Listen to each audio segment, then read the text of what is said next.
because of the fact that, let's just face it, boomers, they're the ones that are making 3 times as much as us, and you've got to show them how to open up an Excel spreadsheet. So there, I said it. I know that was my little zing, but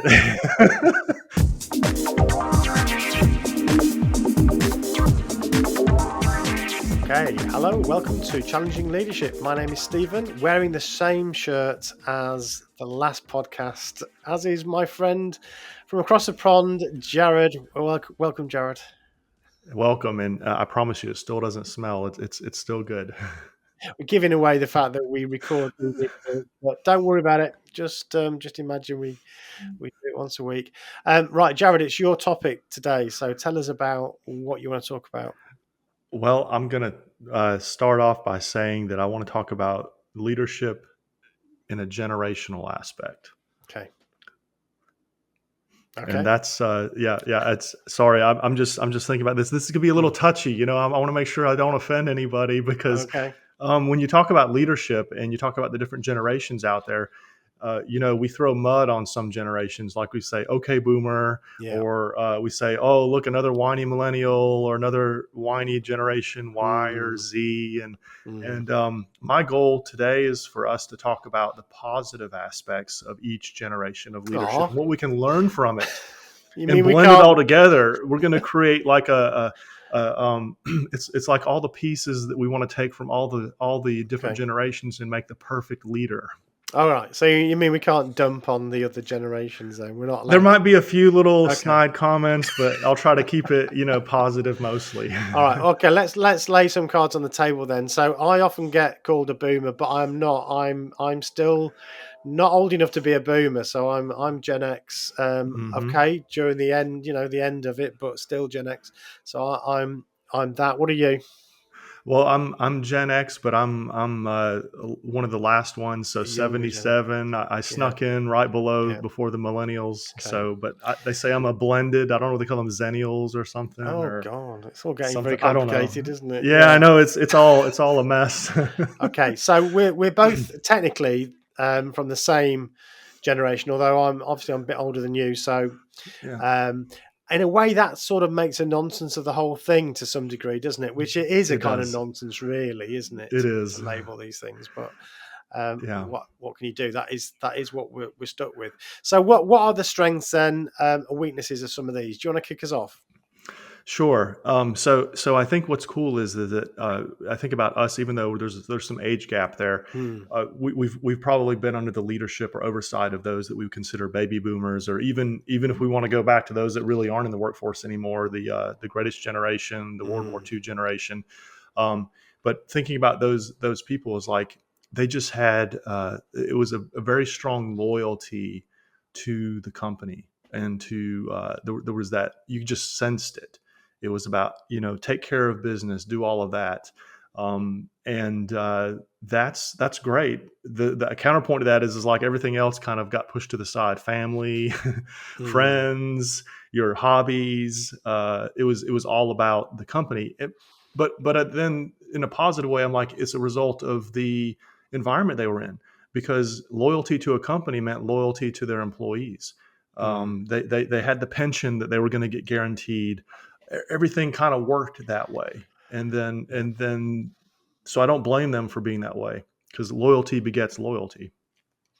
Yeah, I think that's interesting. I mean, I read when I first started in a sort of manufacturing excellence role, I remember my mentor at the time, a lovely man, David, he's passed away now a few years, but he was a fantastic guy. But I remember he giving me a book called The Machine That Changed the World. I recommend it. It's a great book. It's actually about it's really about lean manufacturing in the car industry. So it goes through the Japanese Toyota car manufacturing process and how that changed the way that we did everything, really.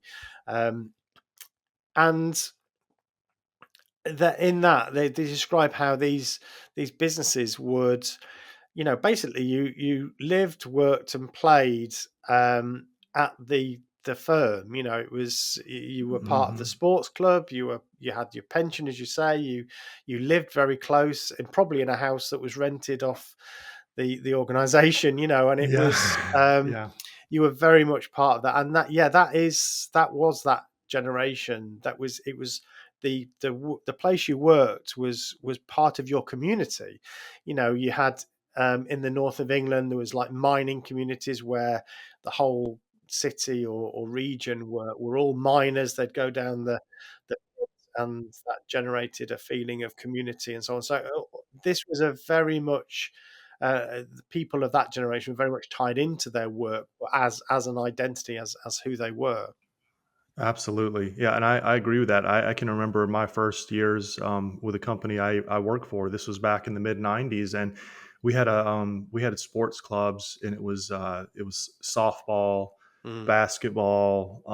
There was some tennis, but it was just like, that was who you were around. yeah. And so what that meant though is we were thicker than thieves, as far as you would all fight for each other. You wouldn't Mm, There was no stabbing in the back. It was more about, like, because you were just around each other so much, that leadership it was an impenetrable wall. Like, mm, we could basically accomplish anything, and we could solve any problem because we were all together all the time. yeah. It was just how it was.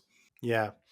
So in terms of leadership, then what sort of so let's maybe we should start with boomers because there's Yeah. so few of that early generation left that they're not at work anymore. So boomers are like sort of it's boomers' last stand, isn't it? Let's be honest. It is Um, Boomer's last stand. so as managers, and we of course we're going to generalize because the whole thing is a generalization. Yes. It's Yes. just so people are different. Everybody has their own personalities and they respond differently. But as a kind of cultural um, phenomena.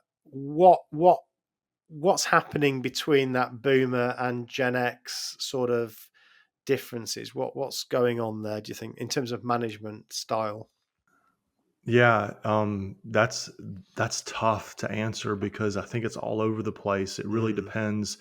But ultimately, what I would say is I think that Gen X has taken some of the qualities of, hey, we just fix things, we get it done, no complaints, just do it. We saw that with the boomer management, boomer leadership. I hope I don't use that term disparagingly, but I don't know what else to call it. That's mm, that the baby boomers. But mm, they would instill in you a sense of just get it done. And so I think we carried that torch, and I can speak personally to that because I can remember my first manager. He was a ex Air Force colonel, very rigid and straight, and there was no bones about it. When he asked you to do something, you did it, and there was no coating the words with sugar or anything like that. mm, But one of the things that was great is, in return, what you got with that was he was going to always have your back.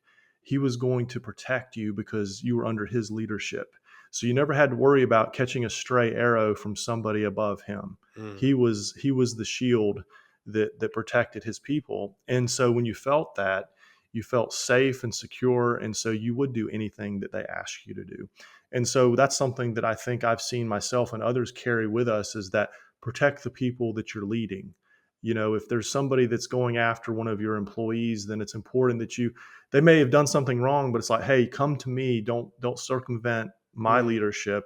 Let's find out the facts. Okay. And so it's a very facts over feelings type of leadership Mm, when it came to that. But it promoted good feelings. It's a kind mm. of a weird dynamic, like being Okay. harsh and being straightforward brought forth, I feel safe and secure. I know he's going to be gruff with me, but in the same sense, there's that safe feeling.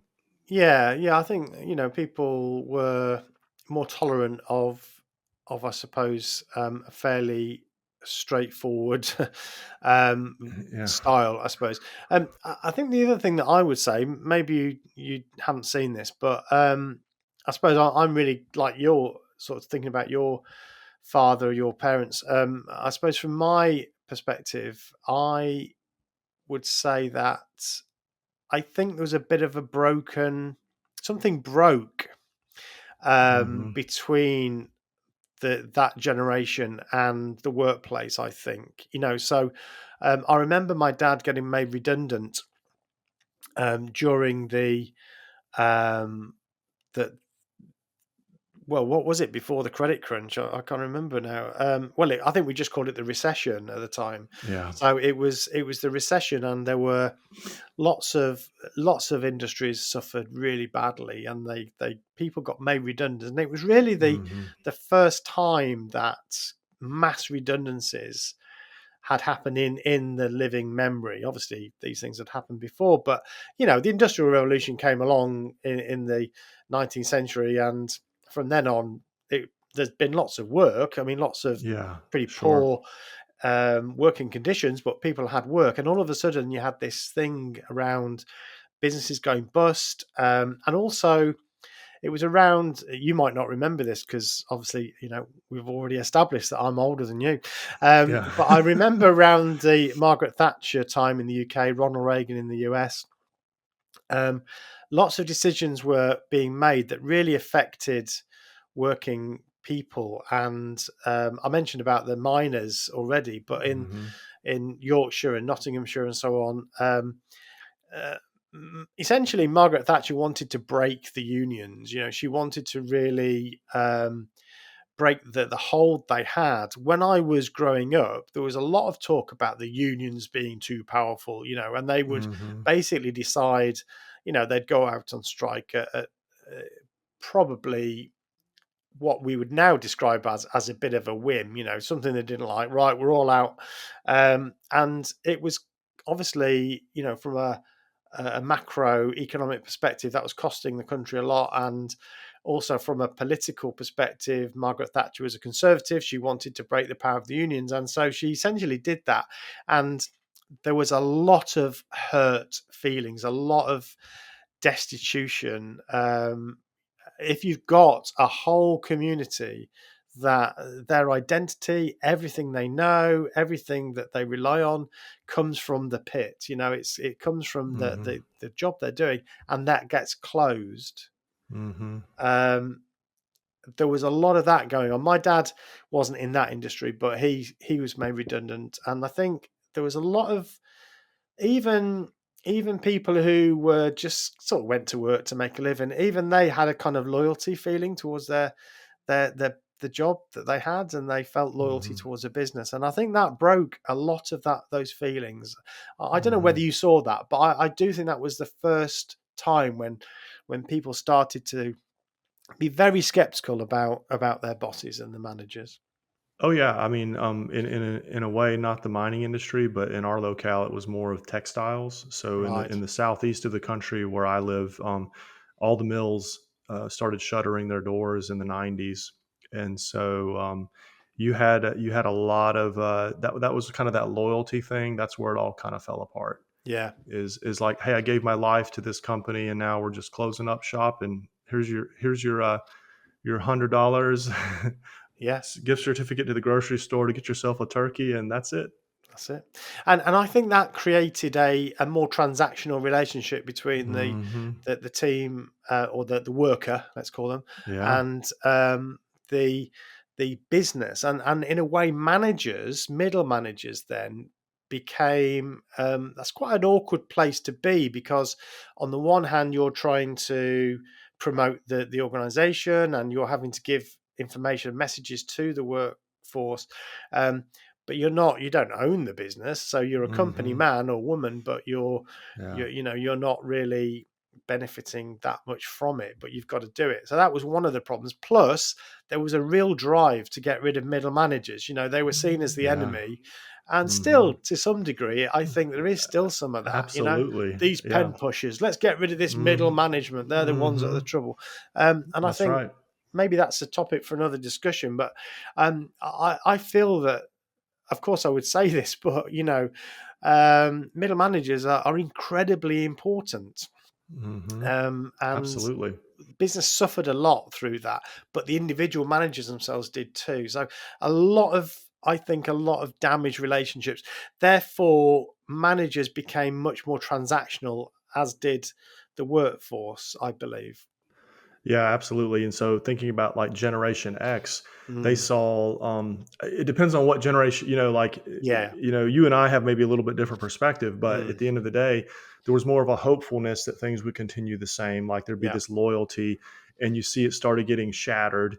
And so then you become disgruntled. So you're in a position of, I don't know what to do. And you can't even be behind your own words sometimes, especially if you're in middle management. You're like, yay, Mm, let's go do this. And then behind the scenes, they don't care about us. yeah. And so the hard part is a leader can't kind of go into their shell. They have to be that person. And that's the struggle. I think Gen X Mm, just wants to be left alone and just let me do my thing and just leave me alone. That's mm, the mantra. And you can't be that way is a leader.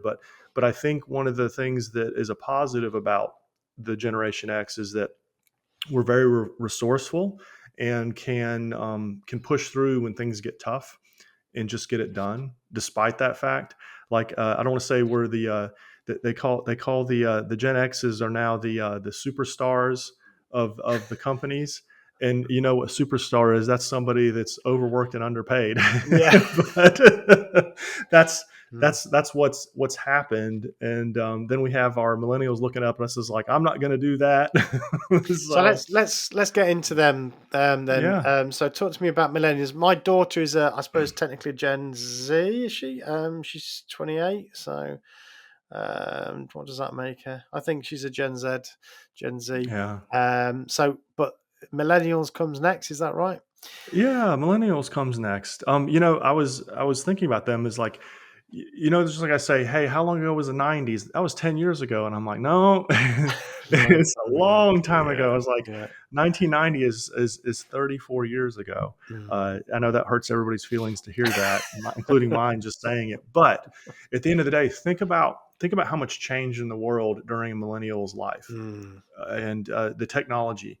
So it's like, hey, you went from cassette deck to CD to MP3 to now Mm. we have everything in the palm of our hand with smartphones, and it's like constantly having to adapt. And so, what I appreciate about millennials is I think that even more so than Generation X, they are so able to just adapt and absorb to whatever comes their way as far as changes, especially from a technology standpoint. That makes them super valuable for businesses because of the fact that, let's just face it, boomers, they're the ones that are making 3 times as much as us, and you've got to show them how to open up an Excel spreadsheet. So there I said it. I know Yeah. that was my little zing, but not always, but Yeah. Yeah. but Yeah. but then Gen X, yeah, we're better at technology, but it's like millennials, it's like it doesn't matter what it is, they can just go with it. Mm. They have the ability to try to make things easier. They're always looking for work smarter, not harder. Whereas I think that's the difference between them and I'll say us, is I always thought working hard is always going to bring about good, and that's not Mm. true. you Yeah. know Yeah. Rolling up my sleeves and getting dirty is not going to always result in a higher paycheck or more success. That's just not how life is. It was back in the day for our parents, and then you talked about that earlier, how that Mm. regressed. But that's Mm. but the millennials are like, hey, I don't want to get screwed over on anything, so I'm going to figure out how can I position myself in the most smart way possible so Mm. that I can be successful, but also not give all of my blood to a company. Yeah. I think that's interesting because I think there is a bit of a well, again, what we're talking about here is a more transactional. So they're Yeah. just essentially carried that on. So they've seen Hmm.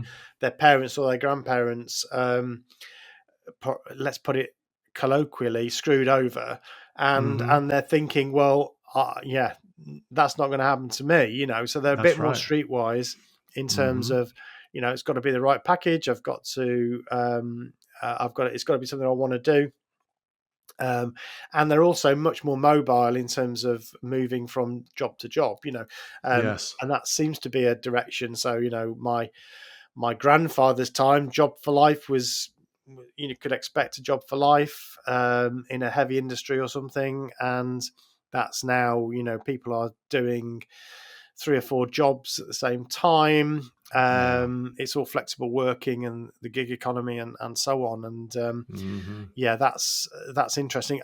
I think the backlash and the bit that worries me a bit, which maybe we'll get to a bit later, or maybe it's a whole different podcast, but um, there's a part of the business environment where I think, because there is a bit of a need, people have a need for connection, a need for meaning, a need for some of the things that we've lost from those days of, you work for Toyota and they look after you for life. You've got a pension, you've got Hmm. a great place to go and socialize, and all your friends work there, and all of that. Because we've lost all that, um, the purely transactional isn't quite enough. Hmm. And so people are then attracted to some pretty unsavory characters, and some people who really want to exploit this feeling that, come and join this wonderful thing, and you're going to be part of this family, and it's all wonderful. You don't get paid very Hmm. much, but that's not important. What's important is Yeah. you're doing something for the universe. And there's a lot of Yeah. snake oil Yeah. salesmen and women out there, I Hmm. think. Hmm. Again, often through social media, that is targeting perhaps not just, maybe not so much the millennials, maybe the next generation on, but it feels like there's a risk there that people are looking for something they're lacking, and they get sucked into some of these schemes that are not good for them personally. I see it anyway. Yeah, no, no, no. I agree with that. It's and part of that is that there's this desire, kind of a blend, millennials that then into the Gen Y, Mm, and Gen Z is the work life balance. And people are starting to say, okay, I know you're going to offer me this pension, you're going to offer me this salary, but I was like, I want to know, what about flex time? Can I work from home? mm, Can I just get my work done and then I'm done for the day? Are you expecting 8 to 5? And there's all these different mentalities, and I think they can see through the BS, because they'll say, you say I've got to be here 8 to 5, but I watch you spend 3 of your hours around the water cooler. mm, He's like, they're like, I don't want to be around the water cooler. I just, let me get my work done and then I can go mm, walk in a park, or I want to go kayaking or ride my bike. And the problem is that they still have that transactional mindset. The mm, transactional mindset, that transactional leadership has really gotten very solidified, because mm, now it's more of, I was talking to a couple of other industry leaders, and they're saying, yeah, it's like you ask somebody to do something that's beyond their scope, and like, am I getting a raise for this? yeah. And it's like, Yes. no, I needed you to Yeah. make a PowerPoint. Like, Yeah. that's it. Mm, And I laugh about it, but I think what they're seeing is maybe it's an overcorrection, but in some ways I'm like, I don't blame them, because what we've seen, or they're looking up at us and other generations, is, oh, you take on something and then it becomes your role, and now mm, you've got that responsibility on top of all the other things, and you're not getting any more money for it. And it's yeah. like, so I think that what they're doing is they're helping us to appreciate, it's like, hey, you should think about what it is you're doing in your role. And it's like, am I being compensated fairly? And I'm not just talking about money, but it's like, what is it that you want? So Mm, I think they're just looking at things from a very broad scope.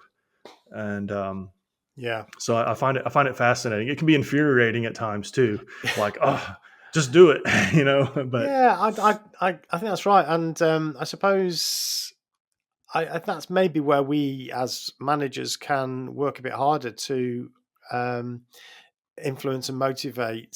So why should they? I suppose is a great question. yeah, We can't just expect them to do it. So why should they? And that yeah. makes, I think, us as perhaps more senior managers think about, okay, well, I've got to up my game now and think about what is in it for them. So, okay, it might be more money, but that may or may not be in our gift. But what Hmm. else is there?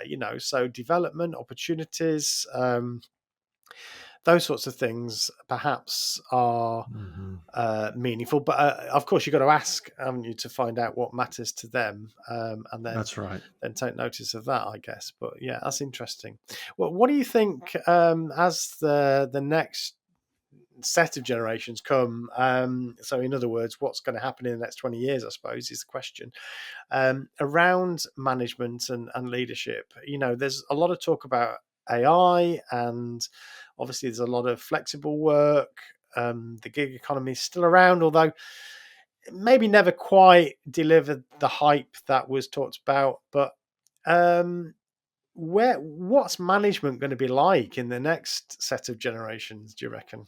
Oh goodness. Wow, that's a whole topic unto itself, It is. Yeah. but I think what we found out, and it just, I guess it depends on what industry you're in. Mm, There's some industries that flourished when we had to go home. mm, 20 the COVID, as terrible as that was, taught us a lot about the workforce, and that is that a lot of us can get stuff done without any oversight.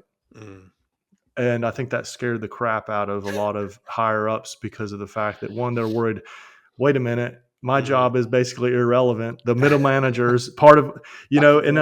and then part of it's like, you see areas where it's like, no, it all went to crap. People were like Mm, vacationing instead of doing their job and things like that. And so it's a tough balance, but the future, it's because we're so connected with technology. I almost wonder, it scares me that we're going to lose that people element, and that's something that I talk about a mm, lot, and we've talked about it in other episodes. But when you push technology so hard, and AI and all of that, will we lose our individuality? Will we lose our ability to understand the different generations? Will we lose our ability to be able to have empathy when things come up, or will things just turn into a bunch of zeros and ones, and we'll mm. live in a very binary world? And that's scary, because it's almost like we'll course correct and go way back in time to where you've got somebody that's flogging us, and it Mm. doesn't give 2 cents about anything that we're dealing with in our personal level. It's really interesting. When I do still remember, and this is why I always catch myself when I start talking a bit like this. But I remember my grandparents, my grandma saying, "Oh, I'm so glad. I wouldn't like to be a young person growing up now." I remember when I was like a kid, my grandma saying that to me, and I don't want to be her. I don't want to be that old Hmm. fogey saying, "Oh, it's going to be terrible." Yeah. So I worry about that. I worry about being that doomster. But yeah, it is really hard. I guess what we do know from life is that no matter what we predict, it's normally wrong. So we're probably going to get it wrong no matter what we predict. So you just have to kind Sure. of Sure. roll with it. But yeah, I think I this atomization of society is something that we see in every walk of life. We won't get into it, but political views, social views, the workplace, everybody's, self-employment's increased dramatically. Lots of jobs will be able to be done from home and so on. So yeah, I think there is some real concerns there, and the role of being a manager, being somebody that's responsible and leading, is likely to change quite a bit, I think, over that period. And I do worry Hmm. about what's going to happen to the next generation of leaders and workers as they try and make their way through their career. Absolutely. What I find fascinating, though, is that we will have a tendency, like, oh, I lost my job, I'll just find something, and it Mm, could be the low paying job. Or like, I'm just going to find something, and I'm seeing with some of the new generations, they're just like, I just won't work. And I find it, like, that's crazy to me. But I'm like, in part of me, I'm like, hey, they're a hard negotiator. They're like, they refuse to devalue what they have. Hey, I've got this degree. I have the skill sets needed and everything. And maybe it'll shift away because we have a lot of corporations that are extremely greedy, that they are not, they're not taking care of their workforce. So, mm, and that's not always the case. There's great companies out of there, course. but I mean, just saying, it's who knows where it's going to go. We can say one thing and it's going to be the Mm, exact yeah, opposite. yeah, yeah. But at the end of the day, each generation is different. But I think one of the things I want to make sure we hit before we close this up is that it's funny, but I have seen that you can find the qualities of every generation within every generation. Mm, And so it's really unfair to caricature or generalize when I've seen some super lazy boomers. Absolutely. I've seen some boomers that are whizzes with technologies. I Yeah. mean, hey, let's just face it. The boomers and the greatest generation put people on the moon and created a Saturn V rocket that had less brain power than our cell phones. Absolutely. It's like, again, I think the thing is like, as leaders, if we want to circle back to how important it is as leaders, is that we have to continually look for the good in each one of the folks that we're leading, regardless of their generation, and emphasize their strengths. And if we do that, then we're going to get the most out of them. And then for those things that are weaknesses, I have to go, well, are they weaknesses? Because I've learned so much from some of the ones that I've worked with, where I'm like, you know what, Jared, maybe you need to take it easy. You're getting way too worked up about something that at the end of the day, it doesn't matter. Yeah, like absolutely. like you ever been aggravated at how chill somebody is? I'm like, I can't believe they're not panicking, and like, Yeah. they should be upset. Do they see the big picture? And I'm like, wait a minute, maybe they've got it figured Maybe out. they're right. Yeah, That's exactly. right. Yeah, That's yeah, it's right. true. So anyway, that's just Yeah. my little spiel. Yeah, and I suppose the recording that we did previous to this, it may not be in the order that we recorded it, but I did sort of finish off on a similar note, but I'm going to say it again. Yeah. But I've recently been doing some training for a new client, and the people in my training room range from sort of 20s through to my age, really, and older. And again, I can't help but be touched and almost emotional about how great they were together, and so these people are working in a manufacturing plant. They are normal people, everyday working people, if you like, and they, of course, they have their arguments with each other, and things don't always go well, but there was just a genuine feeling of respect towards each other and towards me as the trainer. I was listened to. Some really young people there were really interested and wanted to learn. So all this stuff about criticizing, younger people and so on, it's just not what I experience. It's not what I see. Online might be a different matter, but in the real world, where people are actually getting jobs done, what I'm seeing are people actually with lots of great qualities. So that's good news. Absolutely. It's good stuff. Okay. And On we're going to that, have another generation. What do we do when we run out of letters? Because we went. yeah. Well, what did they say? Alpha now, I think, didn't they? They're going to go back to alpha. Yeah. We're going to start back again. Yeah. It's all a bit silly, but I suppose it's a way of doing it, but it everybody's different. Anyway, that was interesting. Thank you very much. Nice topic, and Yeah, absolutely. thank you very much, Jared, and thank you everybody who's listening. Don't forget to subscribe either to or follow whatever platform you're using. If you're on YouTube, then click that subscribe button, and don't forget to tell people about the podcast. It's a very new podcast, or at least this is our relaunch. It's season 2 as we're calling it, but we've got a small community here, but we can build, so let's build it together. So tell people about the podcast and the YouTube channel, and see you next time. All right, we'll see you later. Bye.